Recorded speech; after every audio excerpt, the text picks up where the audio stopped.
لبيك لا شريك لك لبيك. Assalamualaikum warahmatullahi wabarakatuh. Berjumpa kembali dengan saya Anwar Jufri. Bapak dan Ibu yang dirahmati oleh Allah Subhanahu wa taala, pada video ini insyaallah kita akan membahas tentang sebagian dari fikih safar. Fikih safar satu bahasan yang sangat-sangat besar dan tentunya tidak mungkin kita bahas dalam video yang pendek ini. Di antara fikih safar yang mesti kita kuasai dengan baik adalah bahwa sebelum dan ketika kita memulai safar disyariatkan untuk membaca doa safar.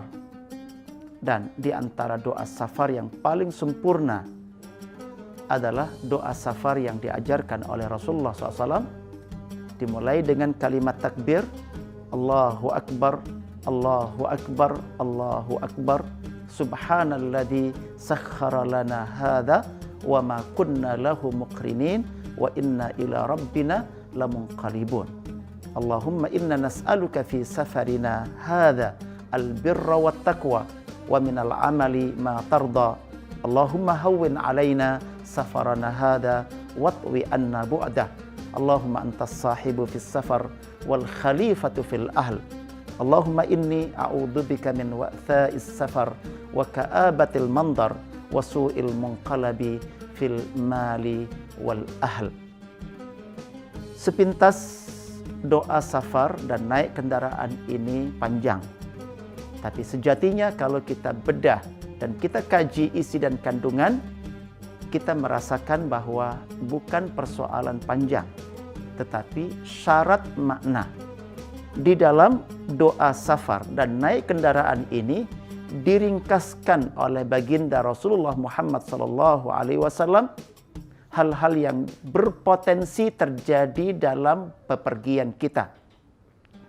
Ya, hal-hal yang terjadi, terutama karena bepergian ini akan berpotensi mempertemukan kita dengan hal-hal yang tidak biasa, tidak rutin, dan secara umum jiwa manusia tidak senang dengan itu. Jiwa manusia lebih senang ketemu dengan rutinitas, tidak butuh sikap khusus, tidak butuh persiapan khusus. Tapi di dalam safar serba besar, ya, serba mungkin ketemu ini dan ketemu itu. Sebagaimana di safar melihat hal-hal yang menyenangkan, juga berpotensi melihat hal-hal yang kurang menyenangkan. Di safar berpotensi ketemu dengan peristiwa-peristiwa yang menyenangkan dan juga berpotensi melihat peristiwa-peristiwa yang kurang menyenangkan. Sebagaimana di safar dimungkinkan kita ketemu sahabat yang kurang baik dan sahabat yang baik. Dimungkinkan juga dalam safar ini kita berpisah dengan keluarga, berpisah dengan aset, dengan harta yang kita miliki.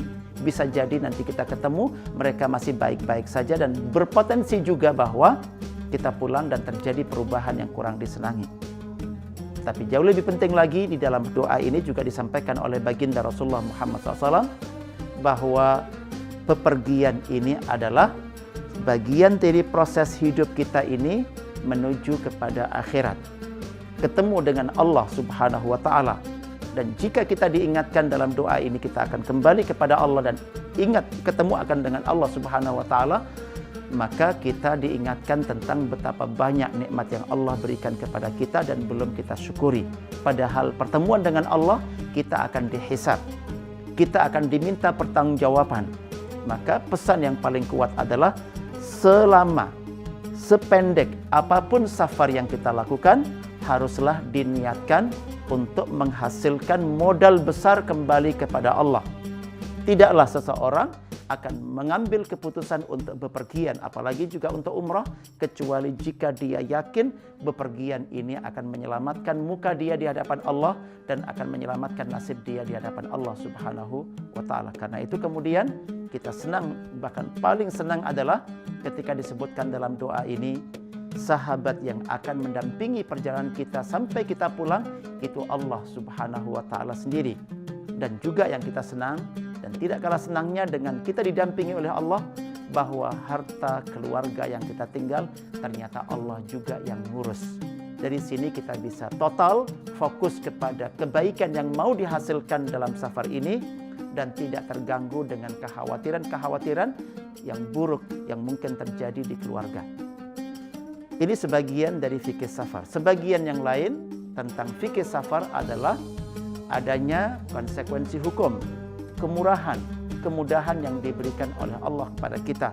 Orang musafir boleh menjamak salat. Musafir boleh mengqasar salat.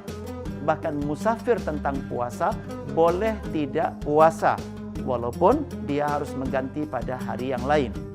Begitu pula dalam safar ini nanti, dalam konteks salat tidak selamanya kita mudah mendapatkan air. Ada pembahasan tentang tayamum dan begitu rangkaian yang butuh dipersiapkan oleh siapapun yang ingin bepergian, dan ingin bepergiannya ini adalah menghasilkan kebaikan, mendekatkan kita kepada Allah, memberikan jaminan aman bahwa dia akan selamat di hadapan Allah Subhanahu wa taala. Maka seyogyanya sekali lagi dipersiapkan secara baik tentang pengetahuan fikih safar. Dan janganlah orang bepergian sementara dia tidak memahami ini, karena justru dia akan mengalami kerugian.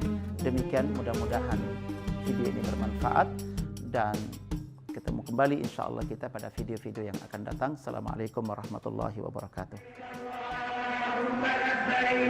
لبيك لا شريك لك لبيك إن الحمد